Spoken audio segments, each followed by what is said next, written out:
Vamos a dar comienzo a la celebración de nuestra jornada. Lo hacemos poniéndonos en la presencia del Señor, en nombre del Padre, y del Hijo, y del Espíritu Santo. Amén. El ángel del Señor anunció a María: Dios te salve María, llena eres de gracia, el Señor es contigo, bendita tú eres entre todas las mujeres y bendito es el fruto de tu vientre, Jesús. Santa María, Madre de Dios, ruega por nosotros pecadores, ahora y en la hora de nuestra muerte. Amén. He aquí la esclava del Señor. Hágase de mí según tu palabra. Dios te salve María, llena eres de gracia, el Señor es contigo, bendita tú eres entre todas las mujeres y bendito es el fruto de tu vientre, Jesús. Santa María, Madre de Dios, ruega por nosotros pecadores, ahora y en la hora de nuestra muerte. Amén.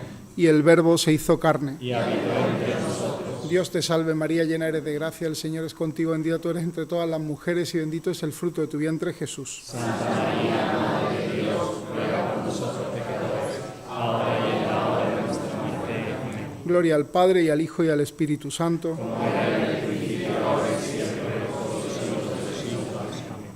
Oración. Oh Dios, que por el anuncio del ángel nos has hecho conocer la encarnación de tu Hijo Jesucristo, a que por su pasión y muerte en cruz, por intercesión de María Santísima, alcancemos los gozos de la resurrección. Por Jesucristo nuestro Señor. Amén. Ave María Purísima.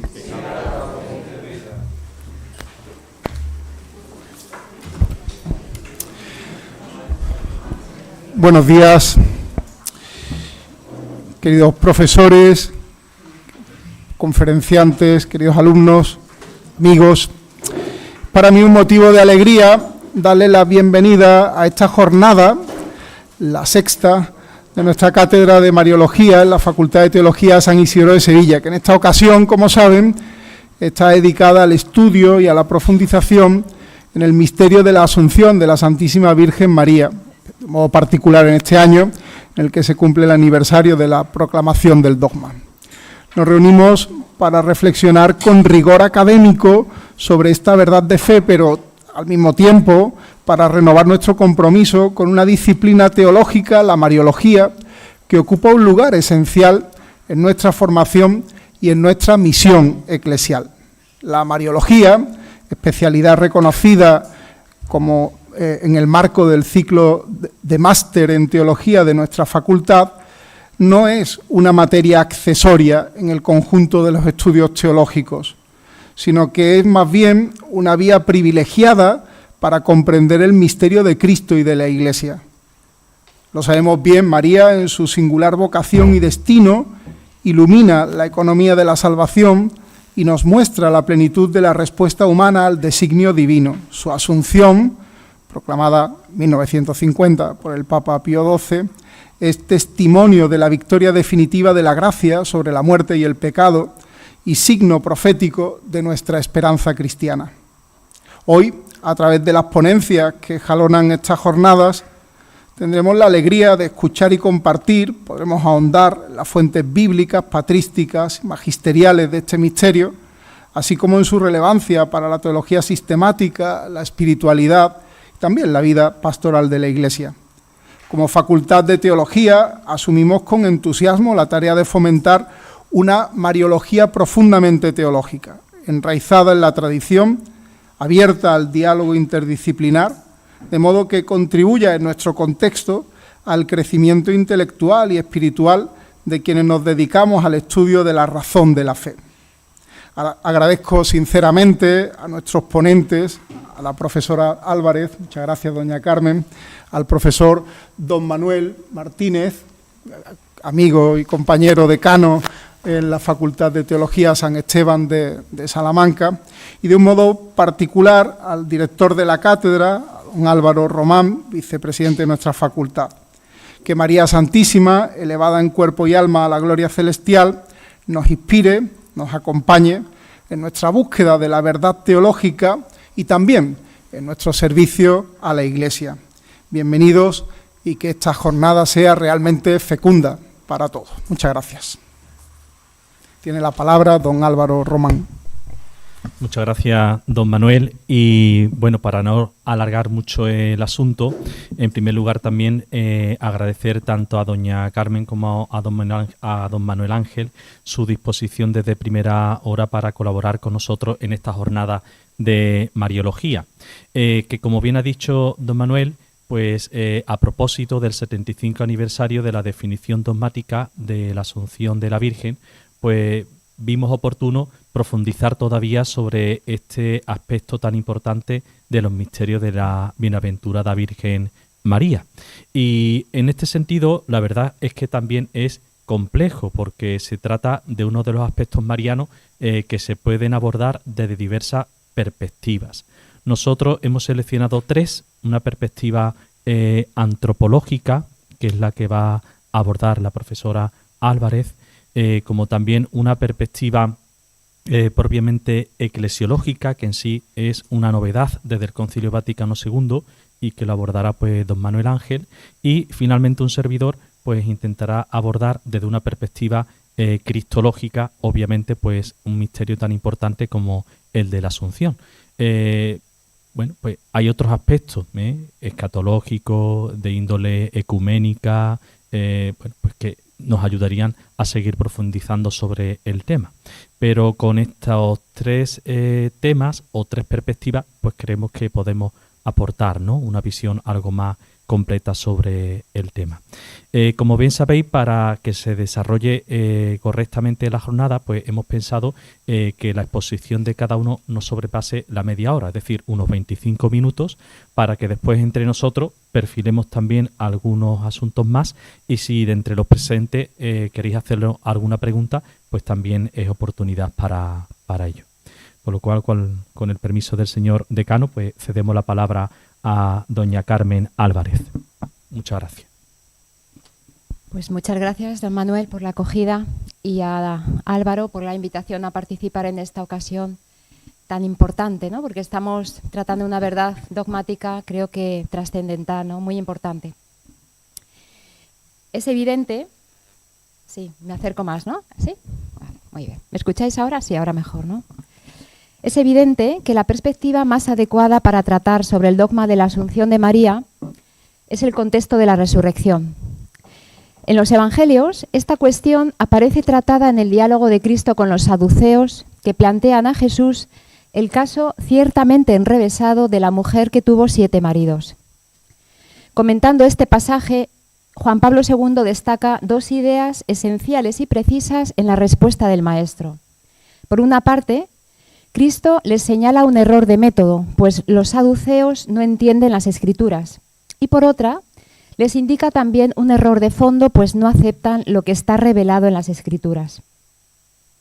A mi modo de ver, Juan Pablo II enuncia aquí 2 claves de interpretación que nos pueden ayudar también en nuestra reflexión sobre el dogma de la Asunción de María.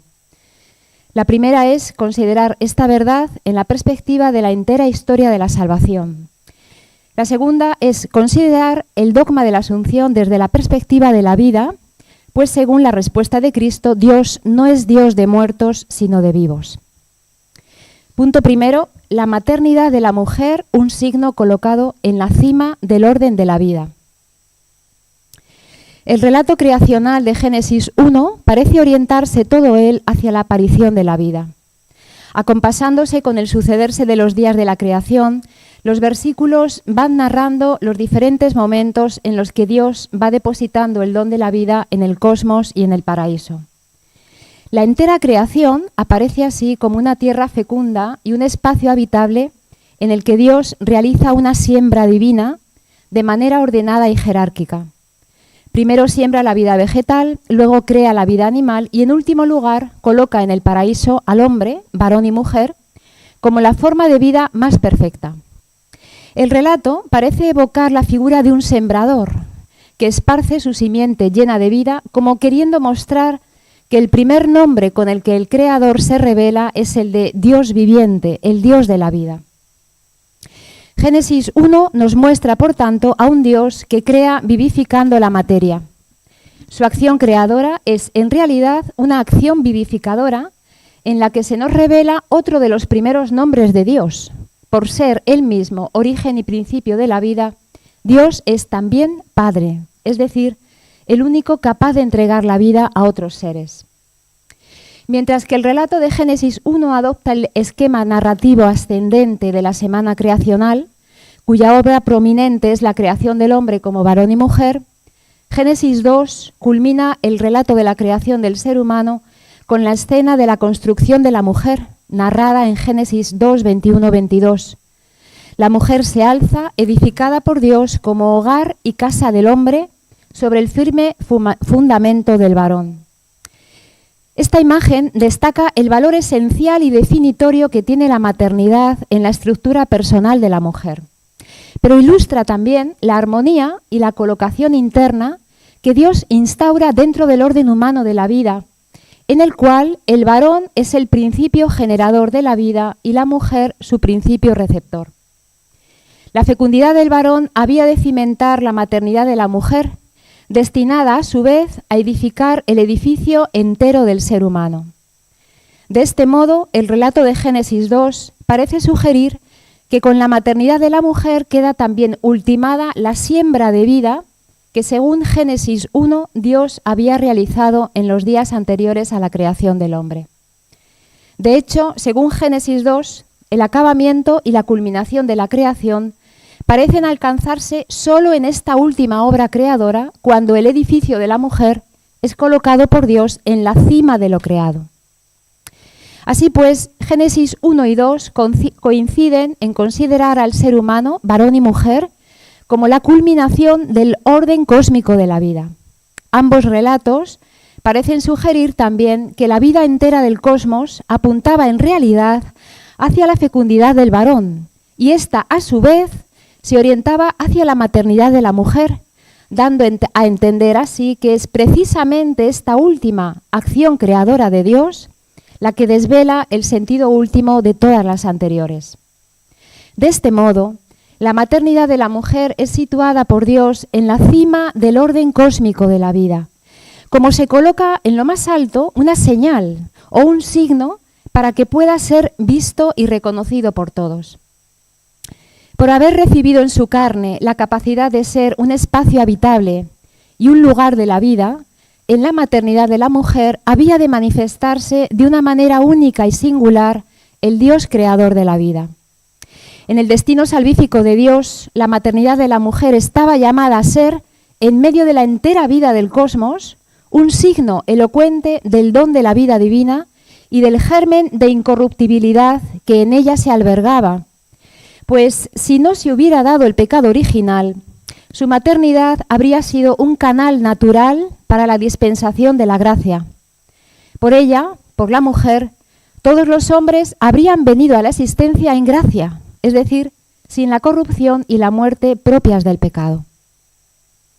Punto 2. La maternidad de la serpiente, otro gran signo en la historia de la humanidad.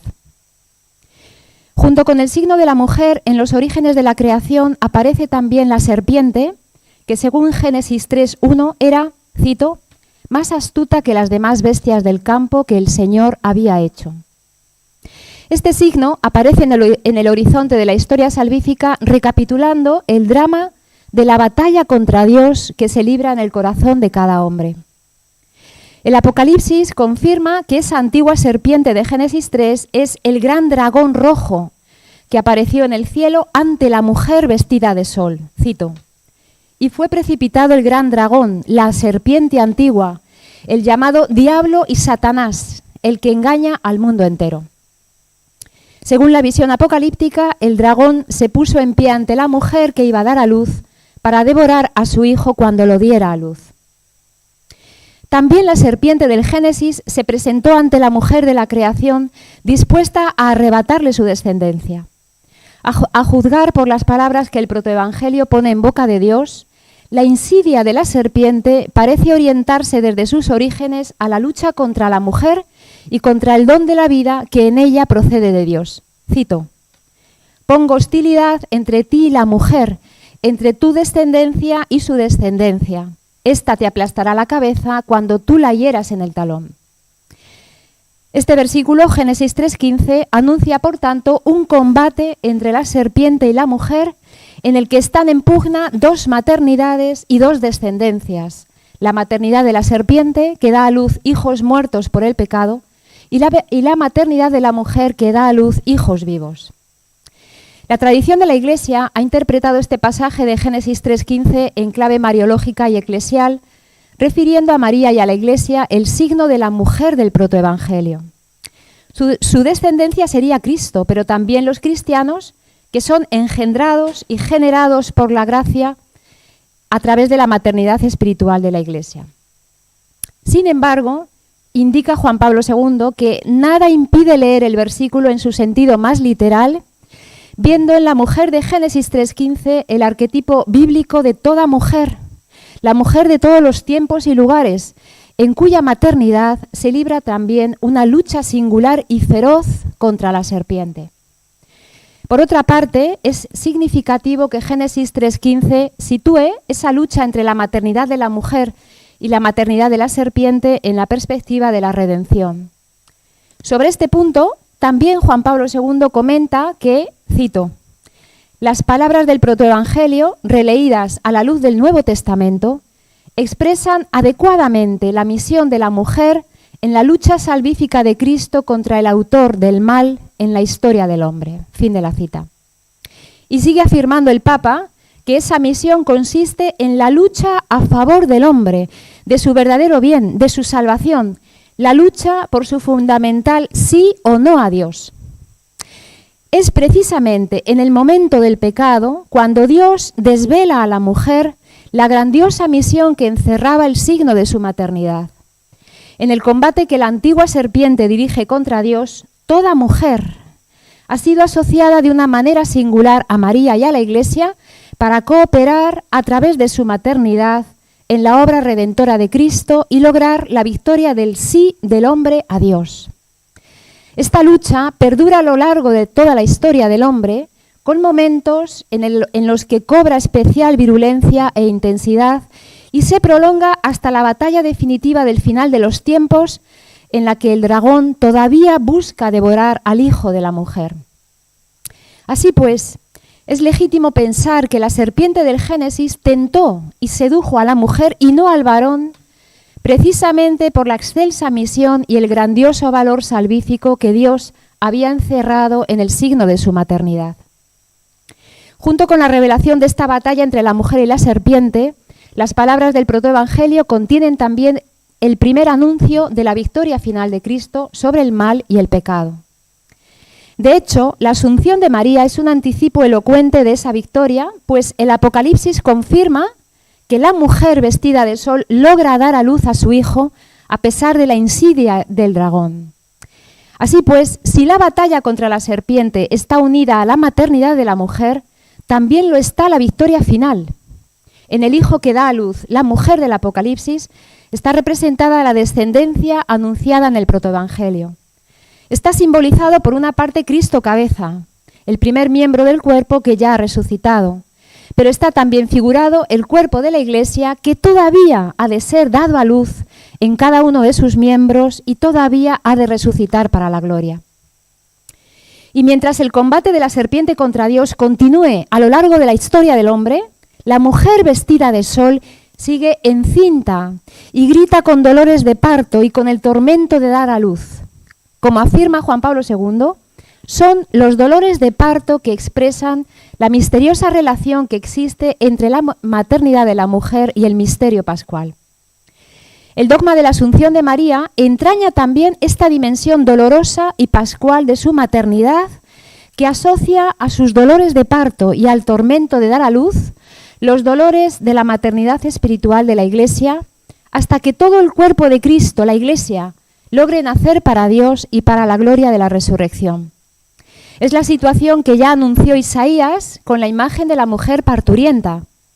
Como la embarazada, cuando le llega el parto, se retuerce y grita de dolor, así estábamos en tu presencia, Señor, dice el profeta. La mujer vestida de sol gime con dolores de parto, que son los dolores que anuncian la victoria de la fe y la maternidad universal que María ejerce sobre todos los hombres desde su asunción al cielo.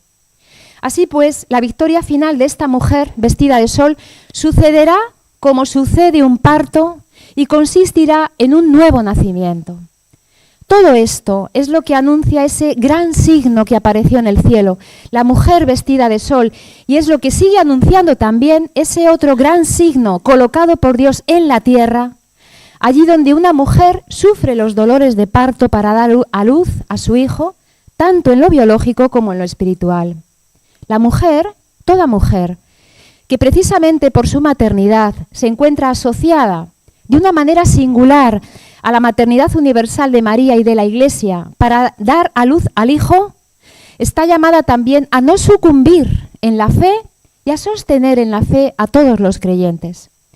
Refiriéndose quizá a esta maternidad de la fe, San Pablo llega a afirmar que la mujer se salvará por la maternidad si permanece en la fe. Y Juan Pablo II termina su carta apostólica dedicada a la mujer dando gracias a Dios, cito, por todas las manifestaciones del genio femenino aparecidas a lo largo de la historia y en especial por todas las victorias que debe a su fe. Punto tercero, la maternidad de la mujer vestida de sol, el gran signo que aparece en el cielo. Cuando San Pablo reflexiona sobre la resurrección de los muertos en 1 Corintios 15, lo hace estableciendo una analogía con la creación. De hecho, la perícopa comienza con un preludio que parece tener como trasfondo el relato de la creación de Génesis 1. El apóstol comienza rememorando brevemente la sucesión de criaturas que fueron creadas por Dios, recuperando el tema genesíaco de la creación como siembra de vida. Y solo después de haber rememorado la creación, San Pablo introduce a continuación, en los versículos 42-44, el otro elemento de esta gran analogía que es la resurrección. Cito, lo mismo es la resurrección de los muertos. Se siembra un cuerpo corruptible, resucita incorruptible. Se siembra un cuerpo sin gloria, resucita glorioso. Se siembra un cuerpo débil, resucita lleno de fortaleza. Se siembra un cuerpo animal, resucita espiritual. Si hay un cuerpo animal, lo hay también espiritual. Fin de la cita. Según el apóstol, la resurrección es la consecuencia lógica de una siembra de vida. Sin embargo, a diferencia de la creación, en la resurrección, al sembrar no siembras el cuerpo que llegará a ser. Es decir, no se siembra un cuerpo ya glorioso, sino que se siembra un cuerpo que a causa del pecado es corruptible, sin gloria, débil, animal. San Pablo reconoce aquí que el pecado original introdujo en la siembra de vida realizada por Dios en la creación una semilla de mortalidad y de corrupción que despojó al hombre de la gracia y lo incapacitó para la resurrección.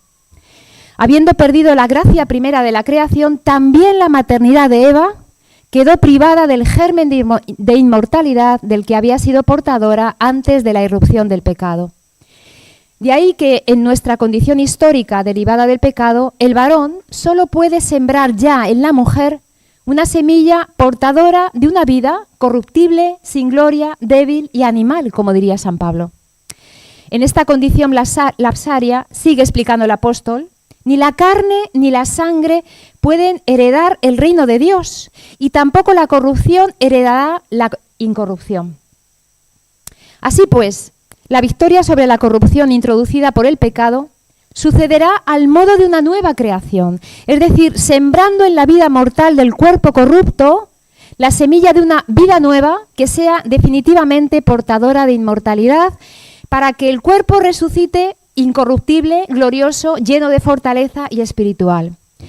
Y si, como dice San Pablo, a cada semilla de vida Dios da su propio cuerpo, el que le corresponde según su principio de vida, a esta semilla de incorrupción Dios dará su correspondiente cuerpo glorioso. San Pablo, por tanto, nos invita a interpretar la resurrección del cuerpo a la luz de la creación del cuerpo. El pasaje de 1 Corintios 15, 37 y 50, leído a la luz del relato creacional de Génesis 1, sugiere que el apóstol está interpretando la resurrección desde la perspectiva de la maternidad y del nacimiento del Hijo. Cuando se siembre la semilla de la incorrupción en nuestro cuerpo mortal, nacerá de ella un cuerpo incorruptible, glorioso, lleno de fortaleza espiritual, dice el apóstol. Es claro que esta siembra de vida y de inmortalidad solo la realizará el Padre, en correspondencia a aquella primera siembra de vida que ya realizó en la creación. Es claro también que la semilla portadora de esta nueva vida de resurrección es Cristo mismo. Pues, como dice San Juan, igual que el Padre tiene vida en sí mismo, así ha dado también al Hijo tener vida en sí mismo. Y es claro también que tanto la siembra del Padre como la semilla del Hijo necesitan de la maternidad de la mujer vestida de sol, que gime en los cielos con dolores de parto, hasta que dé a luz a su Hijo, a Cristo, en cada uno de los miembros del cuerpo de la Iglesia.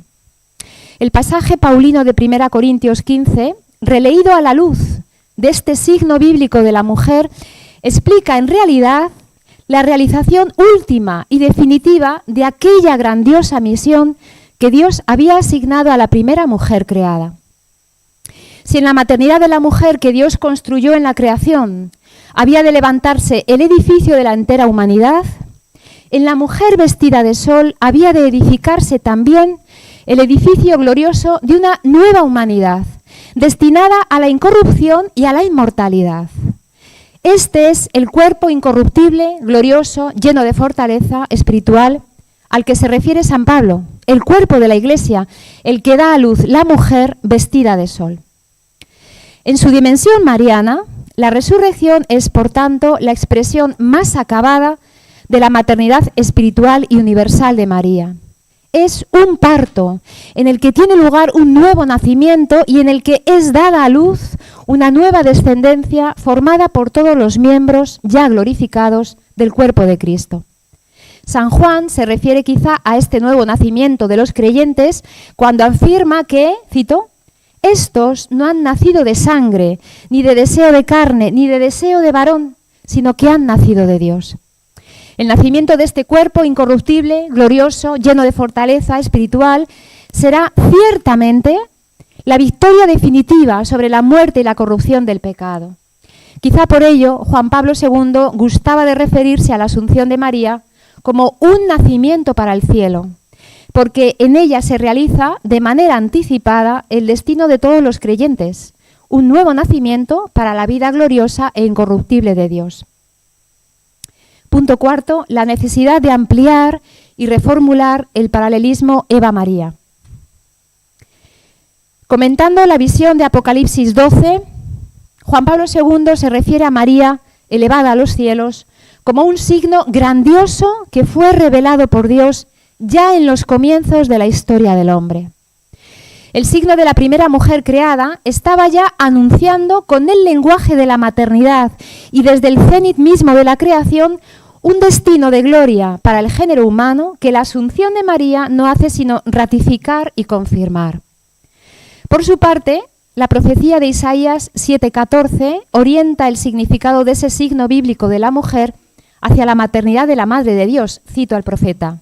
Pues el Señor, por su cuenta, os dará un signo. Mirad, la Virgen está encinta y da a luz un hijo. También lo hace San Pablo en Gálatas 4:4 al situar el cumplimiento histórico de este signo bíblico de la mujer en el horizonte de la encarnación del Verbo. Mas cuando llegó la plenitud del tiempo, envió Dios a su Hijo, nacido de mujer. Es significativo que el apóstol se refiera aquí a Cristo como nacido de mujer y no como nacido de María, estableciendo así una correspondencia entre la maternidad de María y el signo de la primera mujer del Génesis, que de este modo se hace ya presente en el misterio de la encarnación del Verbo. Precisamente a la luz de esta primera mujer, creada en gracia, se explica también la maternidad de Eva, la mujer que da a luz en Génesis 4:1. Cito, Adán conoció a Eva, su mujer, que concibió y dio a luz a Caín. El pecado introdujo en la maternidad de la mujer una corrupción que la incapacitaba ya para transmitir a su descendencia el germen de incorruptibilidad que Dios había depositado en la gracia primera de la creación. La maternidad se convirtió así en el cauce natural para dar a luz una humanidad que nace en una condición de pecado, cuando en el plan de Dios no era así. La maternidad había sido elegida para generar y traer al hombre a la existencia en una condición de gracia. Ahora bien, el pecado original no modificó el puesto singular que Dios había otorgado a la maternidad de la mujer en el orden cósmico de la vida. Sin embargo, ese signo perdió la elocuencia que había tenido en sus orígenes. Y desde entonces, la maternidad quedó sometida a la esclavitud del pecado a la espera de su redención. La revelación contenida en el signo bíblico de la mujer invita a ampliar y redimensionar el significado y el alcance que tiene el paralelismo Eva-María. Formulado por primera vez por San Justino, el paralelismo contrapone por una parte a Eva, que, cito, siendo virgen e incorrupta, habiendo concebido por la palabra salida de la serpiente, dio a luz desobediencia y muerte, dice San Justino. Por otra parte, este paralelismo contrapone también a María, que concibiendo fe y alegría por la palabra del ángel, da a luz a aquel que destruye la serpiente y libra de la muerte a quienes se arrepienten de sus malas acciones. En realidad, esta antítesis enunciada por San Justino reinterpreta el dato central revelado en el protoevangelio, la oposición entre la maternidad de la serpiente, que engendra una palabra portadora de desobediencia y de muerte, y la maternidad de María, que engendra y da a luz a Cristo, vencedor del pecado y de la muerte. Sin pretender entrar ahora en el desarrollo histórico dogmático de este paralelismo, sí que me interesa destacar que no se ha de interpretar como una disyunción entre la figura de Eva y la de María, que nos obliga a situarnos a favor o en contra de una de ellas, excluyendo la otra. No se trata, por tanto, de contraponer a Eva, la mujer que da a luz a Caín después del pecado original, en la condición histórica ya actual derivada del pecado, y frente a ella a María, la mujer llena de gracia que da a luz al Verbo de Dios. Se trata más bien de interpretar el sentido de la maternidad de ambas, de María y de Eva, a la luz del plan de Dios, tal como se nos ha revelado en el signo bíblico de la mujer y tal como se ha cumplido en el conjunto de toda la historia de la salvación. Así pues, en uno de los polos deberíamos colocar la línea revelativa que inicia con la maternidad de la primera mujer creada en gracia, continúa con la mujer del protoevangelio, continúa con la Virgen encinta anunciada por el profeta Isaías y se orienta hacia la Madre de Dios y llega hasta la maternidad de la mujer vestida de sol del Apocalipsis. De igual modo, en el otro polo habría que situar la maternidad de la mujer que da a luz en la condición histórica actual derivada del pecado, desde la mujer de Génesis 4.1, que da a luz a Caín, hasta la mujer de hoy, que da a luz a cada hombre que viene a la existencia. Por tanto, más que una relación paralelística y antitética, habría que articular una gran analogía en la que la maternidad de la mujer, tal como se realiza en la condición histórica y carente derivada del pecado, se orienta hacia la plenitud del signo bíblico de la mujer como su arquetipo y su analogado principal. Por otro lado, interpretar el paralelismo Eva-María así, desde esta perspectiva más amplia, que es el signo bíblico de la mujer, exige de suyo considerar el paralelismo Adán-Cristo. De este modo, cobra mayor sentido y alcance el principio formulado por Juan Pablo II en su carta apostólica Mulieris Dignitatem, según el cual, en María, cito, está contenida una revelación correlativa al misterio de la redención. En el Nuevo Testamento es San Pablo quien en Romanos 5 contrapone la desobediencia del pecado de Adán y la obediencia de Cristo, reforzando así el paralelismo Eva-María que había formulado San Justino. Sin embargo, es también San Pablo quien en 1 Corintios 15 sitúa la relación Adán-Cristo en una perspectiva más amplia dentro de la historia, de la entera historia salvífica. De tal manera que al primer hombre, Adán, que por el soplo de Dios se convirtió en un ser viviente, el apóstol contrapone el último Adán, Cristo, resucitado y glorioso, convertido en un espíritu vivificante. Es decir, San Pablo interpreta la relación Adán-Cristo no solo desde la contraposición entre la gracia y el pecado, o más bien desde la superación del pecado por la gracia, sino que sitúa en el horizonte más amplio de la entera historia salvífica para interpretar la resurrección de Cristo desde la creación. Según ello, habría que hablar también del signo bíblico del varón, en el cual habría que introducir la figura de José, que este signo bíblico del varón desde la creación entra junto con el signo bíblico de la mujer en la entera historia de la salvación. De este modo, el principio de la ayuda que el Creador inscribió en el varón y en la mujer del paraíso, mencionado en Génesis 2:18, ha de interpretarse también desde esta perspectiva de la vida y extenderse a toda la historia de la salvación. Por eso, junto a ese gran signo en el cielo, que es la mujer elevada a la gloria celeste, aparece también este otro gran signo, Cristo glorioso y resucitado, que es la revelación más plena del Dios creador del Génesis y el cumplimiento de la victoria anunciada ya en el protoevangelio. De este modo, la enemistad entre la mujer y la serpiente quedó asociada desde sus orígenes a la enemistad de Cristo mismo contra el diablo. Por eso, hemos de reconocer en la maternidad de la mujer no solo una cooperación particular y específica en la lucha de Cristo contra el diablo, sino también su participación singular en la victoria de Cristo. Así pues, el dogma de la Asunción de María compone un díptico necesario, imprescindible, con la resurrección y la glorificación de Cristo, porque María es la realización anticipada del destino final de resurrección gloriosa a la que están llamados todos los hombres. Esta anticipación de la resurrección hacia la que se encaminan los justos constituye, en definitiva, el aspecto más propio y distintivo de este dogma mariano. Muchas gracias.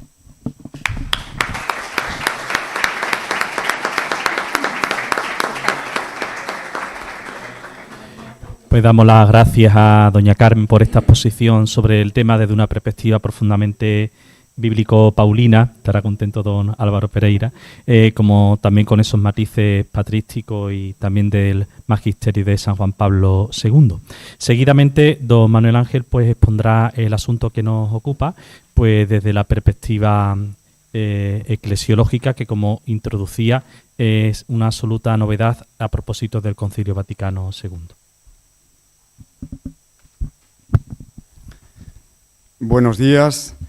Agradezco sinceramente a las autoridades académicas de esta facultad, Manuel y don Álvaro, la invitación que me han hecho a participar en estas jornadas. Voy a iniciar, dada la brevedad del tiempo, diciendo que cuando el Papa Pío XII proclamó este dogma, él tenía la idea de que en realidad este evento sería un motivo de gozo y de alegría para toda la Iglesia. Cabe preguntarse, ¿y qué es lo que el Papa Pío XII esperaba de la proclamación de este dogma? Y él mismo lo expresa claramente en la Constitución Apostólica Munificentissimus Deus del 1 de noviembre de 1950, ¿no?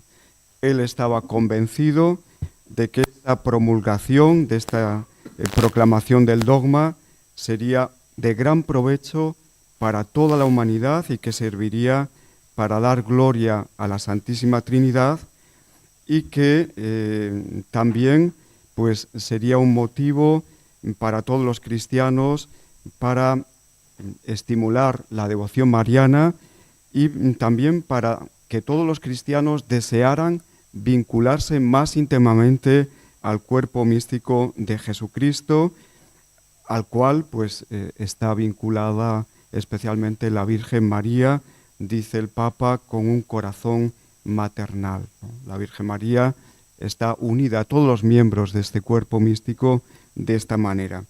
Y esperaba también que todos los que meditan estos ejemplos gloriosos de María se persuadieran cada vez más del valor de la vida humana cuando esta vida humana está completamente entregada a la voluntad de Dios, ¿no? Y dice expresamente en el texto, ¿no?, que esperaba pues, que los materialismos, etcétera, todos estos movimientos que había en esta época, pues retrocedieran en cierto modo al contemplar y al pensar en este gran misterio, al pensar en lo que todas las personas humanas están llamadas a alcanzar, ¿no? Los destinos últimos de nuestro cuerpo y de nuestra alma, ¿no? Y también deseaba que esta proclamación del dogma fuera importante para incrementar nuestra fe en la resurrección. Hay otro detalle significativo en la proclamación de este dogma, que es la elección de la fecha, ¿no? Cabría esperar que hubiera sido proclamado un 15 de agosto o el 15 de agosto de ese mismo año 1950.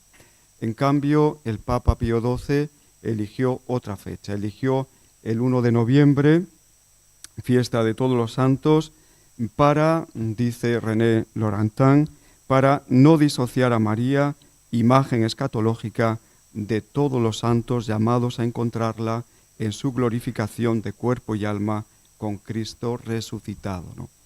Es decir, el Papa conscientemente no ha querido ver a María sola en el cielo, sino en la comunión de todos los santos, si bien el resto de los santos no han alcanzado esa glorificación última, ¿no?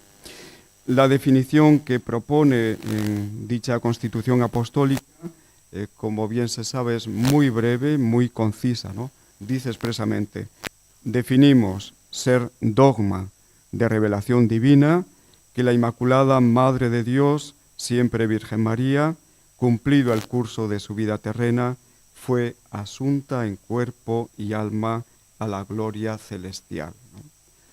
En definitiva, ¿qué es lo que está definido en esas palabras? Pues únicamente la presencia actual de María en cuerpo y alma en la gloria de Cristo resucitado, ¿no? Ese es el contenido básico de este dogma sobre el cual estamos reflexionando. Cabe recordar aquí que Cristo glorioso realiza el ideal escatológico de la naturaleza humana. Es decir, ¿qué es lo que nosotros esperamos para nuestro futuro? ¿Qué es lo último que cabe esperar?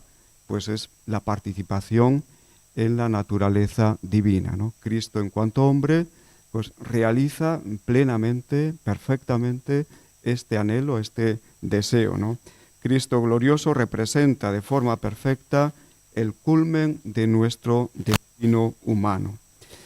Por su resurrección y su ascensión, Cristo es a la vez causa eficiente y causa ejemplar de nuestra perfecta resurrección o de nuestra perfección humana, ¿no?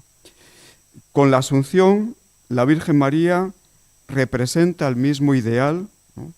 En ella se realizó ya de forma excepcionalmente anticipada la totalidad de la bienaventuranza celeste que alcanzarán también los elegidos en el momento de la parusía, ¿no? Su cuerpo resucitado es un anuncio de la resurrección universal de los cuerpos. María es imagen de la humanidad que ha alcanzado la perfección de su existencia en su condición definitiva, eterna, y que acontecerá después de la historia de este mundo, ¿no? Con Cristo y con María, ya la Iglesia, en su cabeza y en el miembro más eminente de ella, está en cuerpo y alma en el cielo. Con Cristo y con María, la Iglesia inaugura su estado definitivo. María personifica aquello que la Iglesia está llamada a ser.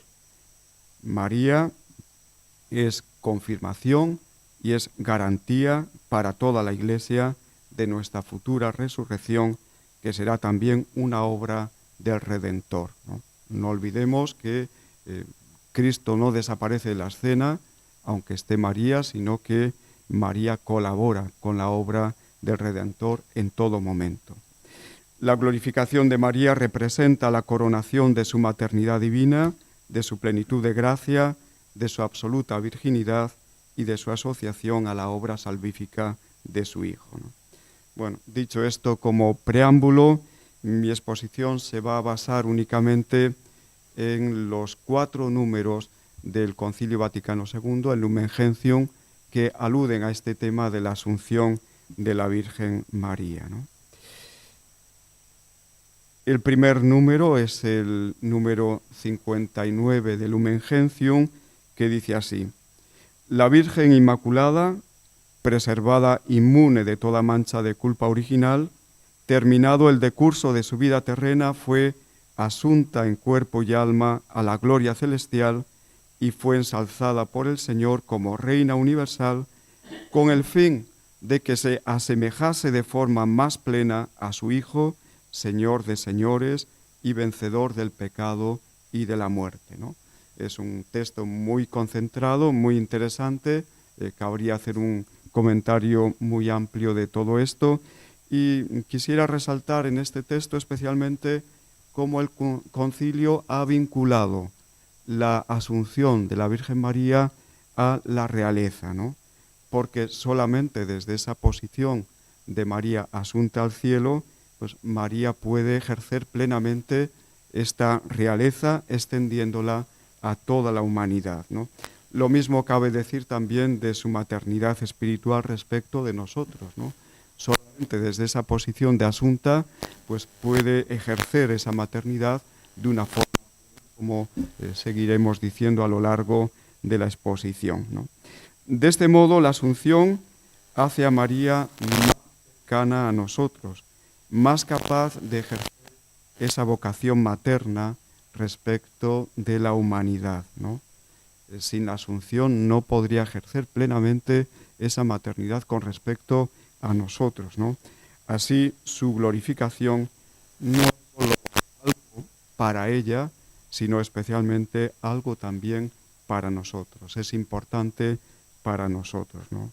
No cabe estar celosos de este privilegio que tiene la Virgen María, porque en definitiva es algo que nos beneficia a todos, ¿no?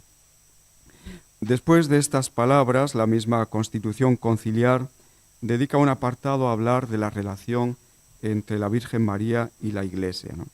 Y comienza aludiendo a su misión materna respecto de la humanidad, en la que está incluida también la Iglesia. María ejerce sobre todos los hombres un influjo salvífico que no procede de una necesidad ineludible, sino que depende únicamente de la voluntad de Dios, ¿no? Dios puede hacer todas las cosas, Dios puede salvarnos, pero ha decidido, ha querido hacer partícipe a María en esta historia de la salvación, ¿no? Y esto se fundamenta, ese influjo positivo, salvífico que María ejerce sobre nosotros, se fundamenta en la mediación de su Hijo, ¿no? Depende totalmente de la mediación de su Hijo y de ella saca todo su poder, ¿no? Como parte de esta misión materna, lejos de impedir la unión inmediata de los creyentes con Cristo, María la fomenta, ¿no? María nunca se pone de pantalla en medio de nosotros y Cristo, sino que todo lo contrario, facilita nuestro encuentro con Cristo, ¿no? Lo hace posible, ¿no? Ya en su paso por esta tierra, nos dice el concilio, María cooperó de forma totalmente inigualable en la obra del Salvador, mediante su obediencia, su fe, su esperanza, su ardiente caridad, en la restauración de la vida sobrenatural de las almas. Es decir, el influjo salvífico de María va encaminado en esta dirección, ¿no?, de nuestra resurrección sobrenatural, ¿no? Por esta cooperación se convirtió en nuestra madre en el orden de la gracia, ¿no? Y esta maternidad, que comenzó con el fiat de la Anunciación, se extiende a toda su existencia y perdura hasta la consumación perpetua de los elegidos. Sobre el ejercicio de su función materna desde el cielo, el concilio afirma lo siguiente, es el número 62, ¿no? Es otro de los 4 números que hablan explícitamente de este dogma de la Asunción. Dice así: asunta a los cielos, no deja esta misión salvadora, sino que con su múltiple intercesión continúa obteniéndonos los dones de la salvación eterna. Con su amor materno, cuida de los hermanos de su Hijo que todavía peregrinan y se hallan en peligros y ansiedad hasta que sean conducidos a la patria bienaventurada, ¿no? Sigue el texto, pero bueno, por brevedad no lo voy a citar entero, ¿no? Según esto, desde el cielo, María ejerce una múltiple intercesión por nosotros y cuida con amor materno de los hermanos de su Hijo que todavía peregrinamos por este mundo en medio de tantos peligros, ¿no?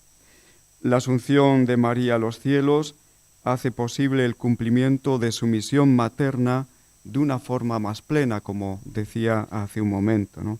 Antes de la asunción, María podía amar a los miembros de la Iglesia de una forma general, pero asunta al cielo, conoce en Dios, conoce mediante la visión beatífica a cada uno de sus hijos, ¿no? Nos conoce a cada uno por nuestro nombre, conoce también nuestras necesidades y sale al encuentro de ellas con su ayuda materna, ¿no? Sin la asunción no sería posible esto, ¿no?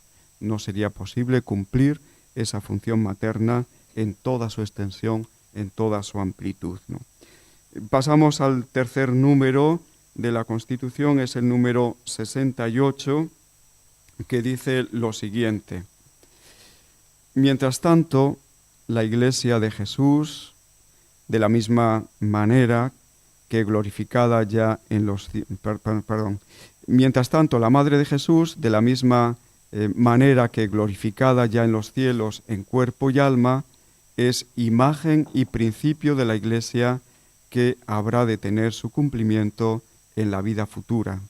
Así, en la tierra, precede con su luz al peregrinante pueblo de Dios como signo de esperanza cierta y de consuelo hasta que llegue el día del Señor, ¿no? Comentando estas palabras, Gerard Philippe, uno de los grandes teólogos, artífices de la Constitución Lumen Gentium, nos dice que este número es el más breve de todo el documento, pero toca una idea muy importante, ¿no? Cuando Philippe escribe su comentario a este número, dice que es un número que ha pasado un tanto desapercibido, pero cabe darle mucha importancia, ¿no? Se refiere al significado que tiene para toda la Iglesia el estado glorioso de la Virgen María, ¿no? Dice ese número, como hemos escuchado, María es imagen y principio de lo que la Iglesia en su forma acabada será, ¿no? Imagen y principio de la forma más acabada de la Iglesia. Asunta al cielo, María representa la imagen perfecta, el icono y la realización inicial de la Iglesia que se realizará en la edad futura. El término imagen significa en este caso que estamos ante una realidad que refleja y expresa en la Iglesia una trascendencia escatológica que la Iglesia no ha alcanzado todavía, ¿no?, en el resto de los miembros, pero hacia la que camina y alcanzará en la edad futura, ¿no? Respecto a María como imagen de la Iglesia futura, otro teólogo, en este caso dominico, Marceliano Llamera, comenta lo siguiente, ¿no? Su imagen bendita, la imagen de su glorificación celeste, es columna de luz que por divina disposición precede al pueblo de Dios en su marcha, iluminándole desde los cielos los caminos oscuros de su peregrinación terrena, ¿no? Bueno, y hay que decir también cómo, además de Lumen Gentium, la Constitución Sacrosanctum Concilium, en el número 103, alude también a esta idea, ¿no?, de María como imagen. Dice Sacrosanctum Concilium 103 lo siguiente: en ella, es decir, en María, la Iglesia admira y ensalza el futuro más espléndido de la redención, el fruto más espléndido de la redención, y contempla gozosamente como una purísima imagen de lo que ella misma, toda entera, ansía y espera ser, ¿no? Bueno, esto por lo que se refiere a la imagen, María como imagen de esa realidad futura que toda la Iglesia anhela y espera. Por lo que se refiere al término principio, este significa que con María comienza la Iglesia glorificada, ¿no? Bueno, si dejamos aparte a Cristo como cabeza de la Iglesia, ¿no? Con María comienza la Iglesia glorificada. El concilio quiso expresamente utilizar el término principio y no el de primicia, porque San Pablo atribuye este segundo término solo a Cristo, en el sentido de que solamente Cristo es el inicio y la causa de la glorificación de todos los demás. De este modo, como dice René Laurentin, María precede e inaugura la Iglesia en todas sus etapas, ¿no? En la etapa inicial, porque María es la primera discípula de Cristo, ¿no? Ella es la primera Iglesia, sobre todo a partir del Fiat, ¿no? Y inaugura también la Iglesia en su etapa glorificada, ¿no? Por tanto, María glorificada no solamente es imagen de lo que la Iglesia espera, la Iglesia peregrina, sino es también comienzo de eso mismo que espera, ¿no? Después de Cristo y gracias a Cristo, con María comienza el estado final de lo que la Iglesia espera para sí misma, ¿no? Comentando las palabras María como signo de esperanza cierta, René Laurentin nos advierte de no caer en el engaño, ¿no? No hay que olvidar que, en primer lugar y en sentido absoluto, el signo de esperanza escatológica es la resurrección de Cristo, ¿no? También aquí la Virgen María tiene una función dependiente y segunda, ¿no? Aunque en latín el sustantivo signo no va precedido de artículo, para evitar equívocos ha de entenderse que María es un signo en Cristo y no el signo de esperanza, ¿no? Es signo en Cristo, pero no el signo, porque el signo es la resurrección misma de Cristo, ¿no? El significado de esta afirmación conciliar es que María es ante el Redentor la primera de los rescatados a quien Cristo le concedió participar de su triunfo de forma integral, ¿no? Es decir, en cuerpo y alma, ¿no? María es así la prenda de esta comunión de gloria, que es la realización final de la comunión de gracia. Es en este nivel de comunión y de participación en Cristo donde se puede ver esa perfección de destino, ¿no? Que María ya ha alcanzado y que alcanzará toda la Iglesia, ¿no? La Iglesia reconoce ahí la imagen perfecta de lo que ella espera alcanzar en Cristo, ¿no? Ver a María glorificada le sirve a la Iglesia para avivar su esperanza y guiar gozosamente sus pasos hacia el término feliz del día del Señor, ¿no? Hacia donde apunta la vida de la Iglesia, toda ella, ¿no? No solamente se recuerda esto en Adviento, sino durante todo el año litúrgico, a donde apunta la Iglesia, lo que anhela la Iglesia es la llegada del día del Señor, la llegada de la parusía, ¿no? María es una imagen perfecta de lo que la Iglesia espera alcanzar algún día por los méritos de su Redentor, ¿no? Esta esperanza se cumplirá al final de los tiempos cuando llegue ese día del Señor. No obstante, no debe olvidarse que la imagen perfecta en todos los sentidos sigue siendo el mismo Cristo resucitado que vive en la gloria del Padre, ¿no? Pero María es una imagen más cercana a nosotros de la esperanza que Cristo depositó en nuestros corazones, ¿no? En el cielo, Cristo tiene una gloria infinita, la que le corresponde por ser el unigénito del Padre. Nosotros, en cambio, tendremos una gloria participada de esa gloria infinita y que nos viene por su redención. También la gloria de María es una gloria participada y creada, aunque supere a la gloria de los ángeles y de los santos. Por eso la Iglesia ve en María su verdadera esperanza de una forma más proporcionada a su realidad sobrenatural, ¿no? El estímulo de esperanza, no solo para la Iglesia, sino también para la humanidad, que constituye esta conciencia de la asunción de María al cielo, es algo que estuvo muy presente en la mente del Papa Pío XII y en la Constitución Apostólica con la que promulgó el dogma de la Asunción de la Virgen María a los cielos, ¿no? También estuvo muy presente esta conciencia, ¿no? este estímulo para la esperanza, ¿no?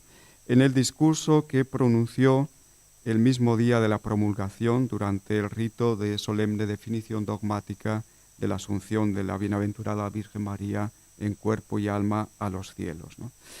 Y en ese discurso vemos cómo se apunta hacia la esperanza, ¿no?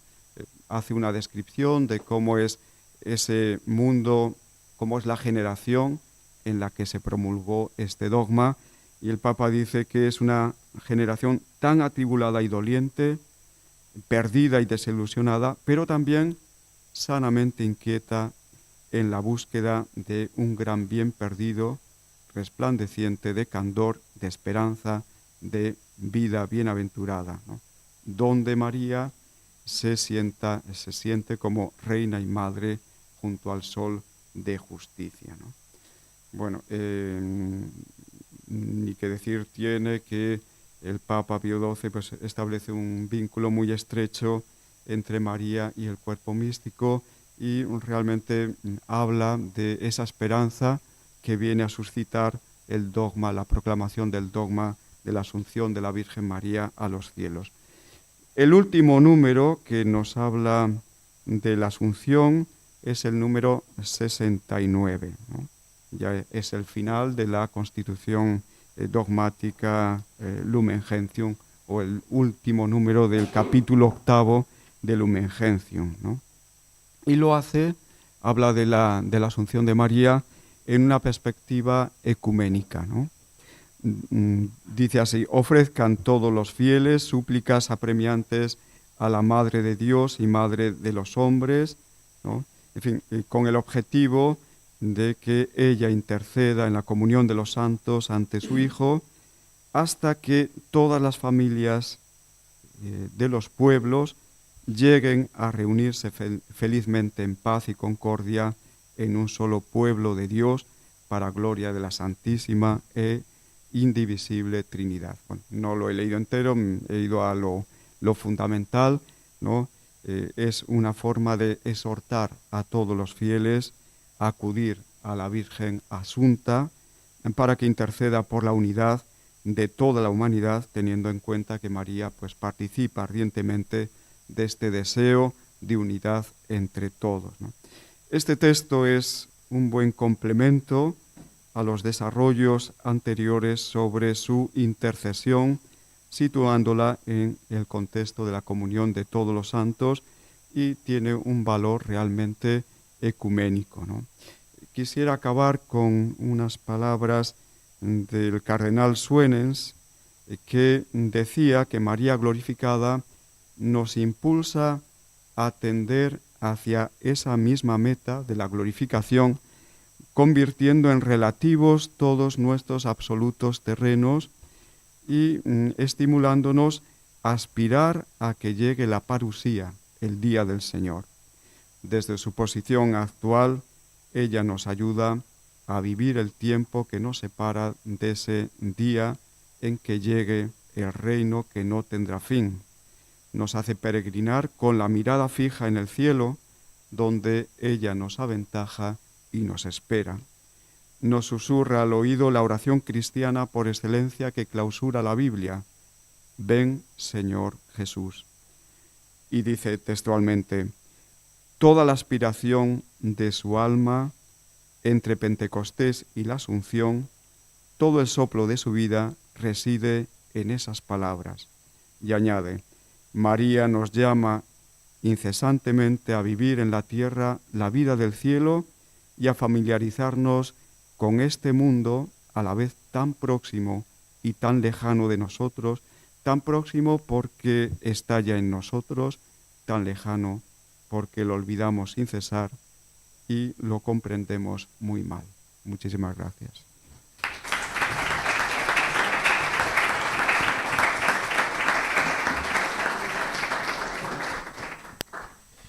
Pues muchas gracias a don Manuel Ángel por esta perspectiva eclesiológica que, como decía en la introducción, es uno de los aspectos más novedosos, porque es como comprende el misterio de la Virgen en el Concilio Vaticano II en la Lumen Gentium, no solo desde la perspectiva cristológica, sino también la eclesiológica.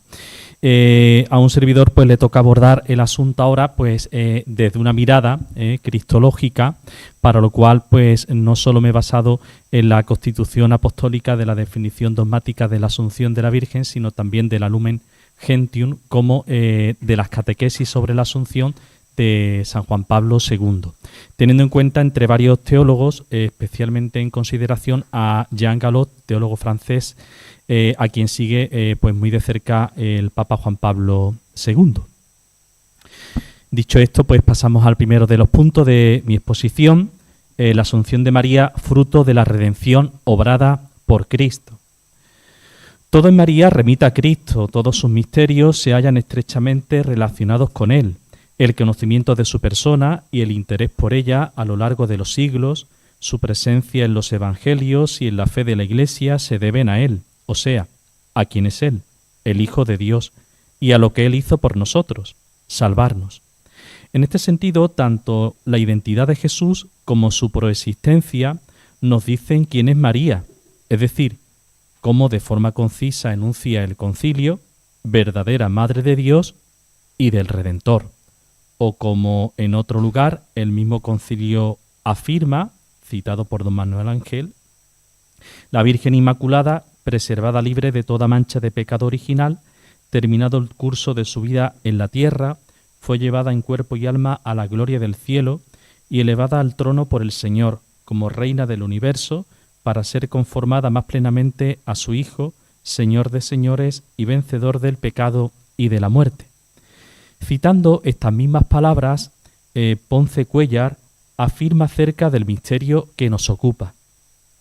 El misterio de la Asunción de María no es un acontecimiento que tenga su razón de ser en sí mismo, sino que reproduce, de modo ejemplar, lo sucedido en Cristo. El resplandor que circunda a la Madre de Dios no es luz propia, sino el reflejo del Señor resucitado. En este sentido, la Asunción de María es imagen de Cristo ascendiendo al cielo, pero copia e imagen que previamente ha tenido que ser redimida. Fin de la cita. De esta reflexión y de las palabras del Concilio se infiere la necesaria mirada cristológica del misterio de la Asunción de la Virgen, pues para empezar, este supone la participación plena de María en la victoria de Cristo sobre la muerte, o sea, la transfiguración de todo su ser en la realidad nueva inaugurada por el resucitado. En este sentido, la Asunción, como todas las demás prerrogativas de la Virgen, no puede entenderse si no es en relación con Cristo, dado que ésta es fruto de la redención obrada por Él, además de que los argumentos que la fundamentan también le conciernen. Segundo punto. En analogía con la resurrección de Jesús. El modo en que ocurrió la Asunción de la Virgen, según las tradiciones apócrifas, se produjo en perfecta sinergia con el final de la vida de Jesús, lo que pone de manifiesto la mirada cristológica con la que desde un principio se consideró este misterio. Para Juan Pablo II, tales tradiciones son representaciones populares, a veces noveladas, pero que en este caso reflejan una intuición de fe del pueblo de Dios. Fin de la cita. Apuntando así al determinante papel del sensus fidei en el progreso de la definición dogmática. Ciertamente, los apócrifos descubren una perfecta analogía de la suerte final de María con la de Cristo. El hecho de que ésta, como Jesús, se retire previamente al huerto de los olivos para rezar, que como Jesús, que fue acompañado por 3 mujeres en el suplicio, fuera acompañada por 3 vírgenes en su muerte, por el hecho incluso de que también su sepulcro fuera nuevo, que entre su muerte y la resurrección transcurrieran 3 días y que, al igual que éste, resucitara al tercer día. Atendiendo a esto, se ha de observar que hay apócrifos que tan solo refieren la glorificación del alma de la Virgen, mientras que el cuerpo espera la resurrección final, si bien es llevado por los ángeles al paraíso. No obstante, también los hay, pues como el pseudomelitón, el más influyente de todos, que la entienden como una resurrección anticipada, de manera que al tercer día de haber muerto, resucitada por Jesús, es elevada en cuerpo y alma al cielo, elevación que obviamente evoca la de Jesús en la ascensión. Ahora bien, a pesar de la analogía, ha de apreciarse una diferencia bastante relevante, pues tanto en su resurrección como en su ascensión, Cristo es sujeto poderosamente activo en razón de su condición divina, mientras que en su glorificación María es sujeto pasivo, dado que es Cristo quien la resucita y la eleva al cielo. La diferencia se desprende de los mismos términos que se emplean para referir la elevación al cielo de Cristo y la de María. Ascensión para el primero, pues éste subió por sí mismo, y asunción para la segunda, ya que ésta fue elevada por Cristo y no por sí misma. El matiz, además, viene a recordar que la asunción de María es pura gracia, don de Dios, observación en clave ecuménica apreciada últimamente. Todavía se ha de decir que la comprensión de la elevación de María, en analogía con la de Jesús, infiere la participación de ésta en su señorío, fin por el que fue asunta en cuerpo y alma, lo que apunta a su mediación celeste. Jean Galot, por ejemplo, dice al respecto: en Cristo la resurrección era el triunfo de la vida sobre la muerte, mientras la ascensión era la toma de posesión del reino celeste con una posición de intercesión junto al Padre en favor de los hombres. En María, la asunción no es sólo el desarrollo de una vida superior en toda su persona, cuerpo y alma, sino también atribución de realeza y concesión de un poder de intercesión. En cualquier modo, la comprensión de la glorificación de María, en analogía con la de Jesús, responde a la fe en que la Madre había de conformarse en todo al Hijo, motivo por el que los apócrifos, santos padres, teólogos, no escatiman en describir la asunción de la Virgen evocando la resurrección del Señor. Es el caso, por ejemplo, de Fray Isidoro de Sevilla, capuchino, quien indica pues que no sólo resucitó al tercer día, sino que aquel 15 de agosto coincidió en domingo, día en el que el Señor resucitó. Incluso uno de los aspectos más controvertidos sobre el tema, aunque no siempre ha sido así, el de la muerte, se entiende desde la perfecta semejanza de la madre con el Hijo, quien también murió, si bien de forma cruenta, mientras que María de muerte natural. A este respecto, Juan Pablo II fue bastante claro en una de sus catequesis sobre la Asunción, diciendo, para empezar, que si Pío XII no hizo mención de ello en la definición dogmática, no pretendió negar el hecho de la muerte, solamente no juzgó oportuno afirmar solemnemente, como verdad, que todos los creyentes debían admitir, la muerte de María. Fin de la cita.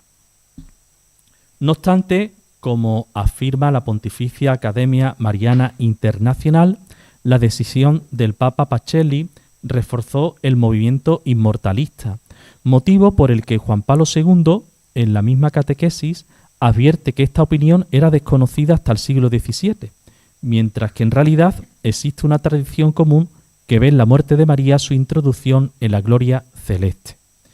Preguntándose entonces el Papa cómo pudo experimentar María en su carne el drama de la muerte, responde tajantemente: reflexionando en el destino de María y en su relación con su Hijo Divino, parece legítimo responder afirmativamente. Dado que Cristo murió, sería difícil sostener lo contrario por lo que se refiere a su madre. Fin de la cita. Para corroborarlo, Juan Pablo II apela a los santos padres, citando por ejemplo a San Juan Damasceno, quien al preguntarse cómo el cuerpo inmaculado de la Virgen se sometía a la muerte, responde, conforme al criterio de semejanza con Cristo, que si Él muere según la carne y con su muerte destruye la muerte, transforma la corrupción en incorruptibilidad y la muerte en fuente de resurrección. Fin de la cita. Con esto el Damasceno sugiere la solución que es captada por el Papa Juan Pablo II cuando dice lo siguiente: es verdad que en la revelación la muerte se presenta como castigo del pecado. Sin embargo, el hecho de que la Iglesia proclame a María liberada del pecado original por singular privilegio divino no lleva a concluir que recibió también la inmortalidad corporal. La madre no es superior al hijo, que aceptó la muerte, dándole nuevo significado y transformándola en instrumento de salvación. Fin de la cita. He aquí pues la razón. Cristo, con su muerte y resurrección, redimensionó la experiencia de la muerte, de manera que para María, con tal de conformarse en todo al Hijo, la muerte no es consecuencia del pecado, sino trámite necesario para experimentar la fuerza de la resurrección. Por lo que, en palabras de Juan Pablo II, para participar en la resurrección de Cristo, María debía compartir ante todo la muerte. Atendiendo todavía a la analogía Christi, hemos de observar cómo últimamente se tiende a considerar la Asunción de la Virgen desde la teología de la participación en la kenosis, exaltación de Cristo, perspectiva que relaciona el himno de los filipenses con el Magnífica, que, por cierto, forma parte del Evangelio de la fiesta de la Asunción. Paso seguidamente a considerar los argumentos que suelen fundamentar teológicamente la Asunción de la Virgen en clave cristológica. Supongo que no me dará tiempo de verlos todos, me centraré en algunos de ellos. La maternidad divina. Como ya se ha dicho, los argumentos teológicos que fundan la Asunción de la Virgen atañen de una manera u otra a su relación con Cristo, sobre todo el que concierne a la maternidad divina. Por eso, Juan Pablo II, en otra de sus catequesis, considera que la tradición de la Iglesia ve en la maternidad divina la razón fundamental de la Asunción. Con respecto a esto, cita parte del Pseudo-Melitón, el diálogo de Jesús con los apóstoles cuando les pregunta qué destino había de darle a su madre. Dice Jesús dirigiéndose a los apóstoles: mi padre decidió escoger a esta mujer de una de las tribus de Israel para que yo me encarnara por medio de ella. Por eso la santifiqué y creé un templo casto, inviolable, para que fuese virgen antes del parto y continuara virgen después del parto. Ahora que ha sufrido lo que la naturaleza exigía, ¿qué queréis que haga por ella?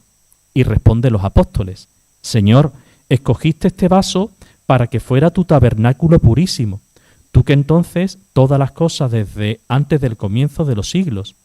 Si no es contrario a tu decisión poderosa, a nosotros, siervos tuyos, nos parecería que de la misma manera que tú venciste a la muerte y ahora reinas glorioso, has de resucitar el cuerpo de tu madre y llevarla feliz contigo al cielo. Fin de la cita.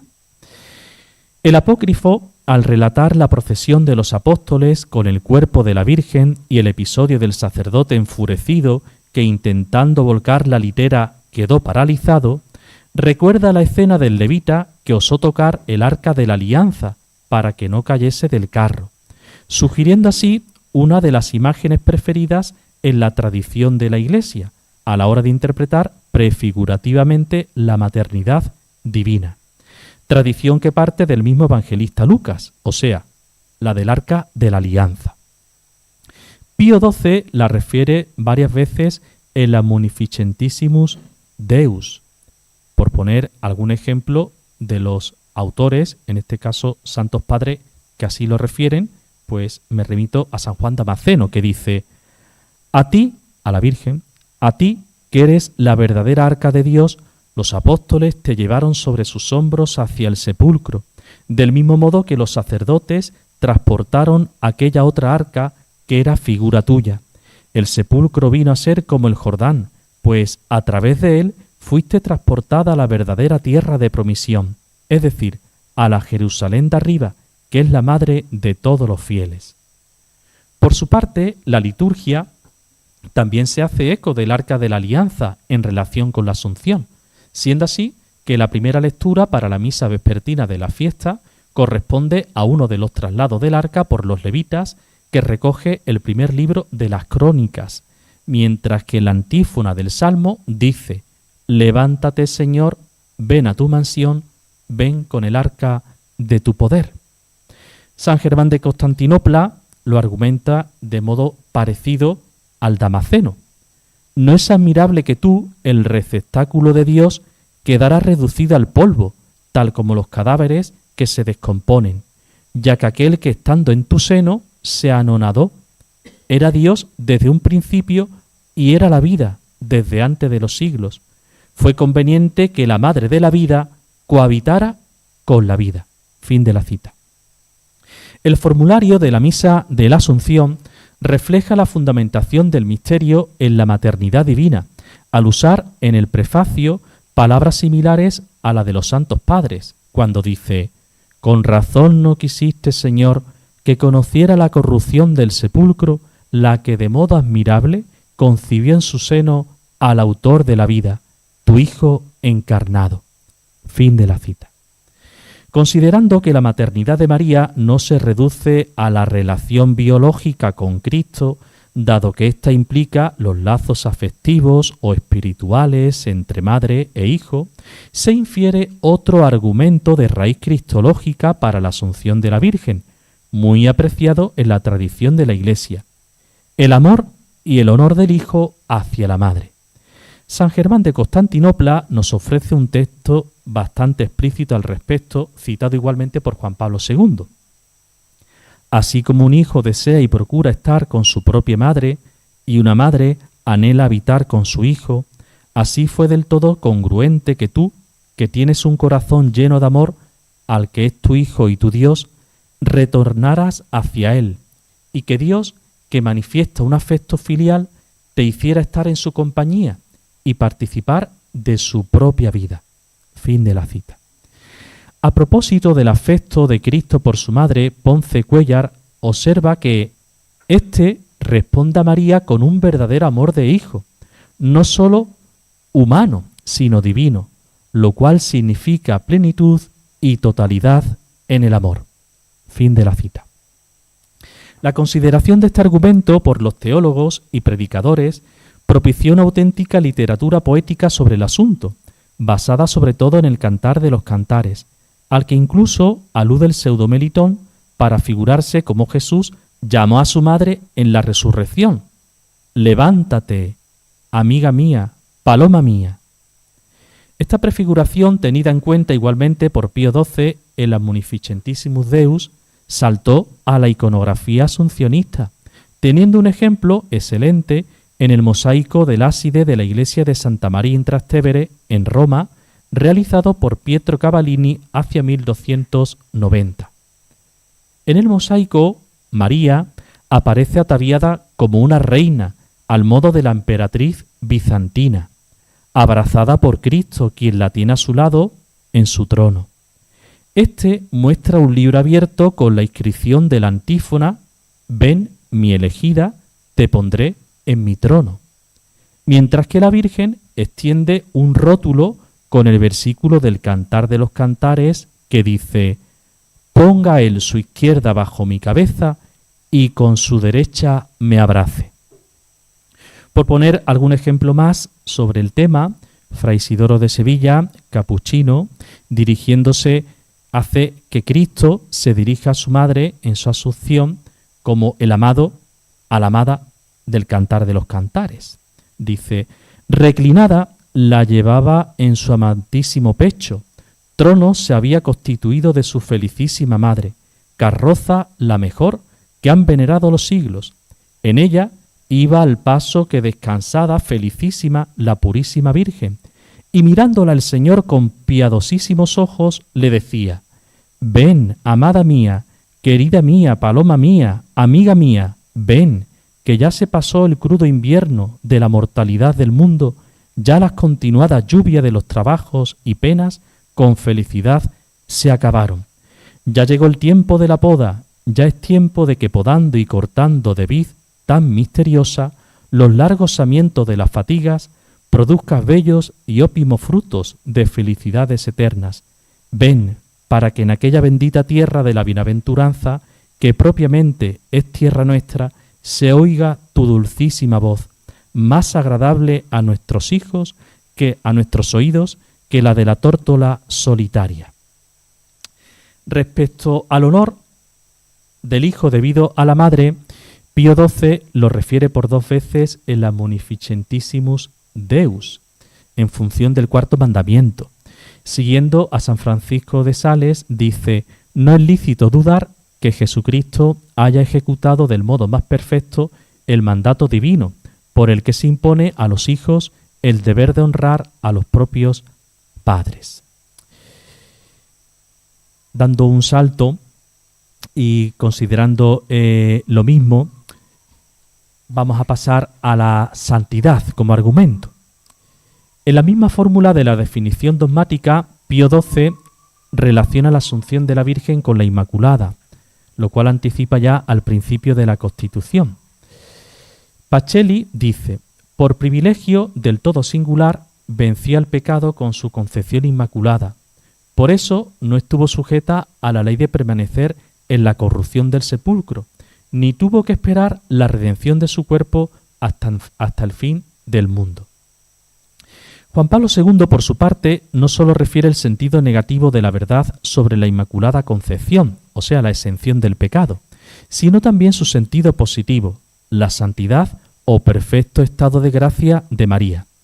Esto mismo considera Jean Galot, a quien sigue el Papa, sugiriendo en este caso la asunción no en clave pasiva, como gracia de Dios, sino activa, en cuanto que la santidad de toda la vida de María, que alcanza su punto culminante en la ofrenda del Calvario, contribuye con esta ofrenda a merecer la asunción. La virginidad. Uno de los argumentos en los que Pío XII insiste más a la hora de fundamentar la asunción de la Virgen es su virginidad, concretamente en la concepción de Jesús y al darlo a luz. Del Damasceno, por ejemplo, cita: era necesario que aquella que en el parto había conservado ilesa su virginidad, conservase también sin ninguna corrupción su cuerpo después de la muerte. Ciertamente, junto a la maternidad divina, la virginidad de María ha sido uno de los argumentos principales de la Asunción, sugerido ya, como hemos visto, por el pseudo Meritón, y siendo una constante en los santos padres y en los teólogos.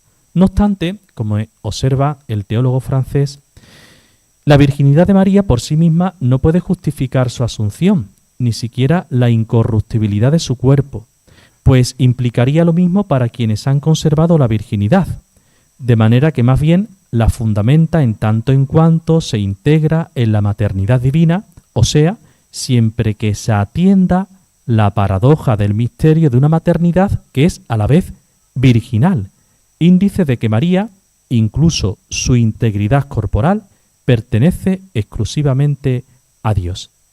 Así pues se entiende que no convenía que aquel que quiso consagrar la integridad corpóreo virginal de su madre dejara ahora que experimentase la corrupción del sepulcro.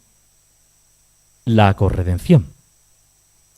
Pío XII no se limita a fundamentar la asunción de la Virgen en el vínculo que en razón de su maternidad divina la une indisolublemente a Cristo, pues inmediatamente indica la corredención a partir de la imagen de la nueva Eva, a la cual pues nos ha referido la profesora doña Carmen. Asimismo, Juan Pablo II indica en su catequesis el argumento que la funda en la participación de María en la obra de la redención, citando para ello una vez más al Damasceno. Era necesario que aquella que había visto a su hijo en la cruz y recibido en pleno corazón la espada del dolor, contemplara a ese hijo suyo sentada a la diestra del Padre. Galot dice al respecto: la maternidad divina no tenía en sí misma un carácter meritorio, era puro don de Dios, y por tanto no podía meritar la asunción. En el designio divino, esta asunción no debía ser un simple cúmulo de honores concedidos a María, sino la coronación de un sacrificio. En el alma traspasada por la espada del dolor se ha formado el título meritorio de la asunción. Fin de la cita. Y el último de los puntos, la mediación celeste. A diferencia de los argumentos hasta ahora expuestos sobre la Asunción de la Virgen, el de la mediación celeste la fundamenta no como uno de los principios que la propiciaron, sino como uno de los fines por los que se produjo. En este sentido, se ha de advertir que la glorificación de María en cuerpo y alma no sólo concierne a su persona, sino también a su misión, cual socia generosa del Redentor. Su asunción la capacita para ejercer con eficacia su mediación materna ante Cristo en favor de la humanidad. Llama la atención, sin embargo, que Pío XII no refiera nada al respecto en la Munificentissimus Deus, habiendo de esperar a la encíclica Acelli Reginam para que sugiera la continuidad de la colaboración de la Virgen después de su glorificación en la redención subjetiva. Juan Pablo II, sin embargo, como colofón de las catequesis sobre la glorificación de la Virgen, dedica una de ellas a la realeza de María, precisamente para relacionar su asunción con el ejercicio de su mediación celeste, partiendo de la cita del concilio que ya hemos comentado, como don Manuel Ángel, y que concatena la asunción de la Virgen con su participación en el señorío de Cristo. En esta línea, Juan Pablo II sostiene que, elevada al cielo, María es asociada al poder de su Hijo y se dedica a la extensión del reino, participando en la difusión de la gracia divina en el mundo. Fin de la cita. Desde una perspectiva cristocéntrica, continúa diciendo el Papa: observando la analogía entre la ascensión de Cristo y la asunción de María, podemos concluir que, subordinada a Cristo, María es la reina que posee y ejerce sobre el universo una soberanía que le fue otorgada por su Hijo mismo. Fin de la cita.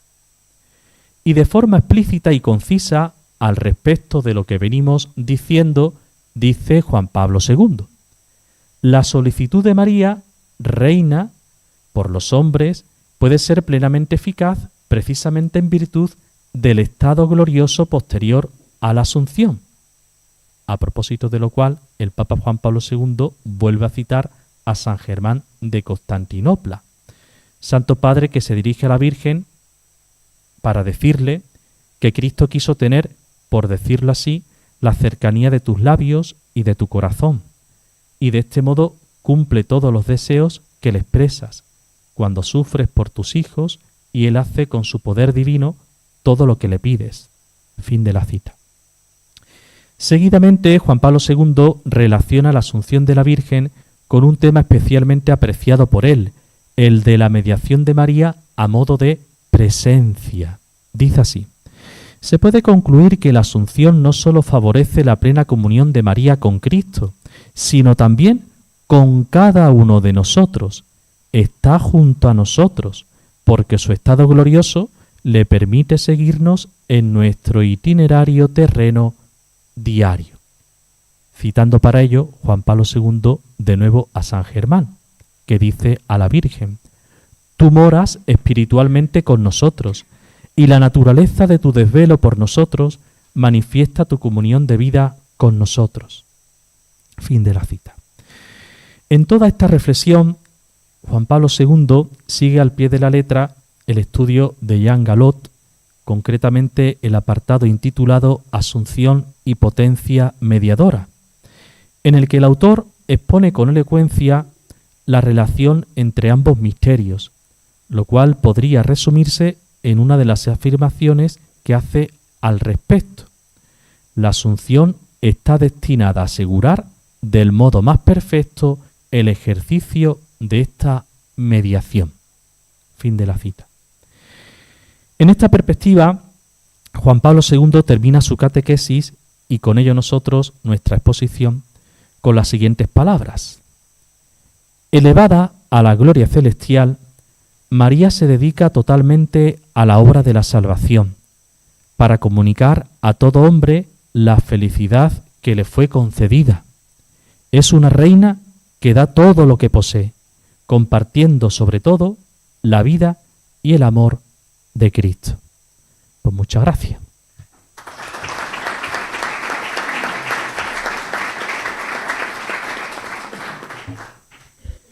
Bueno, pues llegados a este punto, sería el momento oportuno pues para que vosotros, si queréis hacernos alguna pregunta al respecto, pues la hagáis, ¿no? Además también pues de los aspectos que entre nosotros podamos apreciar.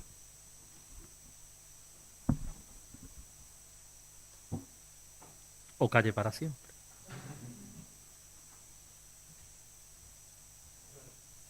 Bueno, muchas gracias a los tres por estas publicaciones tan bien preparadas y con tanta densidad. Una pregunta. Son dos cuestiones relacionadas y hago la pregunta. Una es que María está ya asunta al cielo en cuerpo y alma, pero ella sigue sufriendo. En principio, la asociación, hay una tradición, hay un texto muy bonito de Orígenes donde Cristo sigue en agonía hasta el fin del mundo porque su cuerpo todavía no bebe el vino, ¿no?, de la abundancia, porque hay muchos de sus hermanos que no lo beben, ¿no?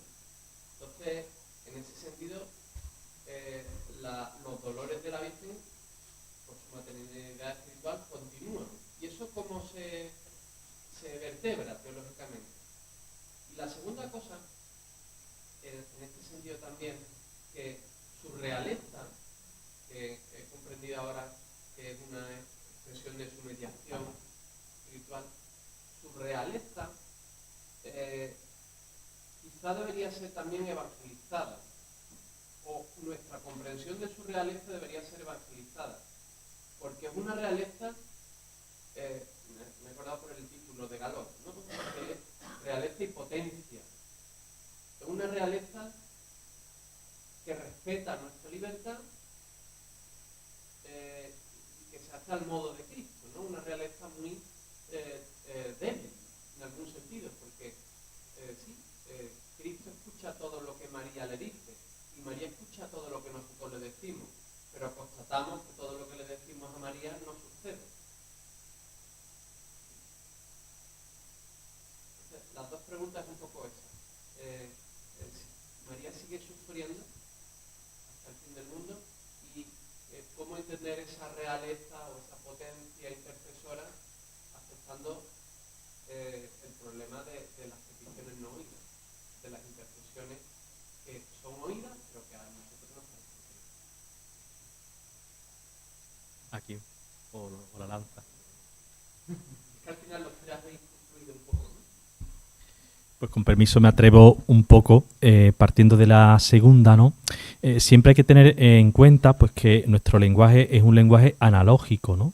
Entonces, cuando queremos expresar la influencia de María, ¿no?, en el presente, en su condición gloriosa, en la Iglesia peregrina, pues utilizamos los términos que la misma Sagrada Escritura nos ofrece al respecto, ¿no?, como puede ser el de realeza o señorío. Si bien, ¿verdad?, pues expresa a imitación de Cristo, pues en qué consiste ese servicio, que precisamente es servicio. Es decir, el tema de la realeza se entiende como la de Cristo, cuando dice que no ha venido a ser servido, sino a servir.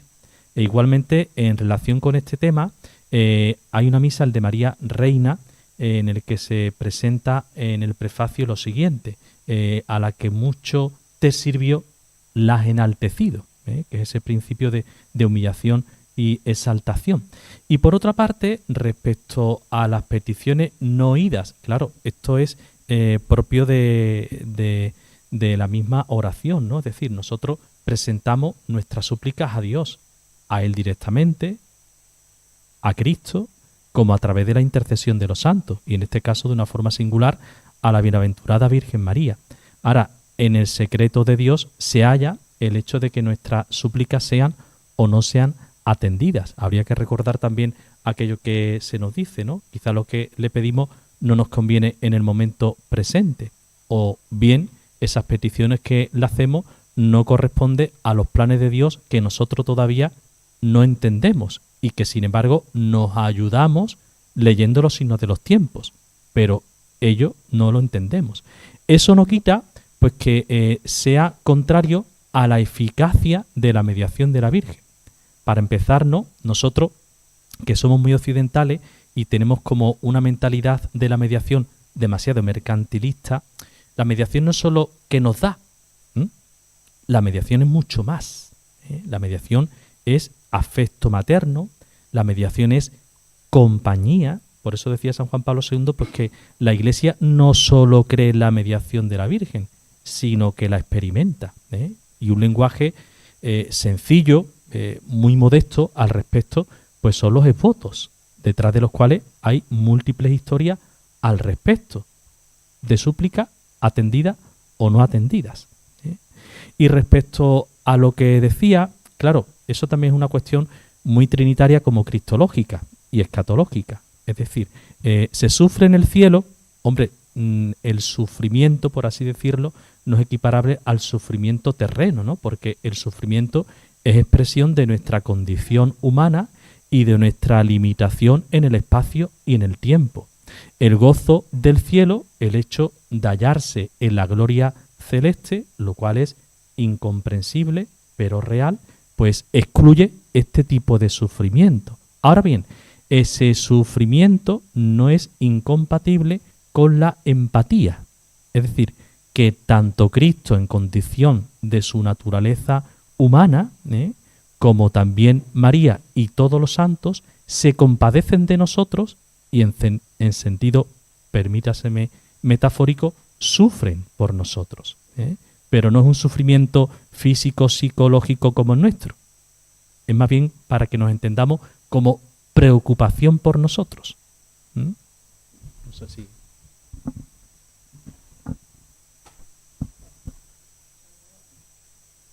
¿Se oye? Sí. Sobre todo por la primera pregunta que afecta un poquito más al tema de la antropología, ¿no?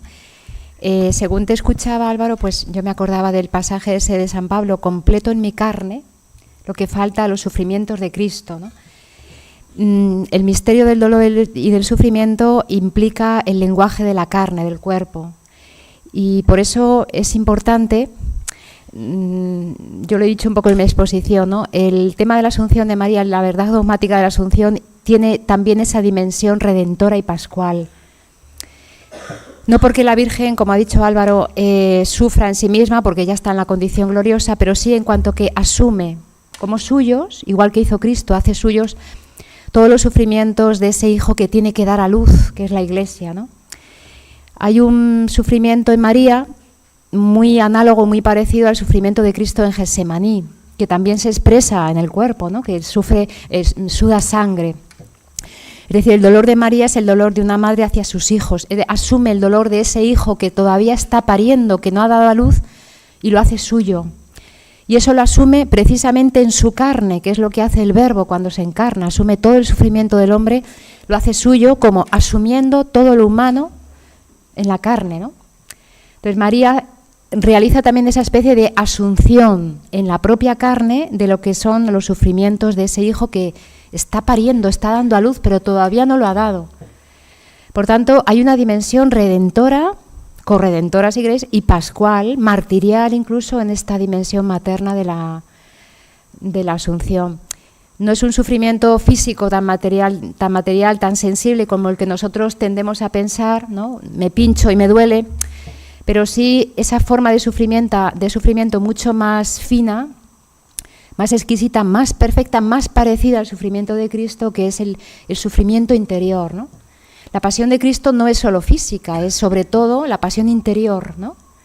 Pero es impensable pensar en una criatura, aunque sea ya asunta al cielo y en esta, como María, que por ser criatura no sufra, mientras el cuerpo siga sin ser dado a luz. Cuando la resurrección de todo el cuerpo, entonces, sea definitiva, total, cuando el Cristo total haya resucitado, entonces sí, el pecado será desterrado completamente, ¿no? Pero o sea, el misterio del dolor está unido al lenguaje de la carne y del cuerpo, ¿no? Por eso la Asunción de María, yo he querido destacar esa dimensión materna, corpórea, porque es que implica al cuerpo, ¿no? Hay una analogía entre la asunción del dolor de todo lo humano por parte del Verbo en la Encarnación y la asunción del dolor de la humanidad por parte de María todavía en la condición gloriosa, porque el Cristo total todavía no ha resucitado.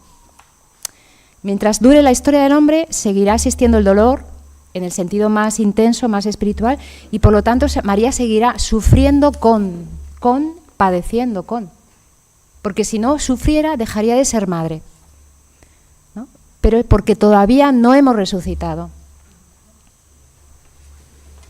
Sí, bueno, pues me parecen muy interesantes y muy difíciles las dos preguntas. Respecto a la primera, ¿sufre María en el cielo o se sufre en el cielo?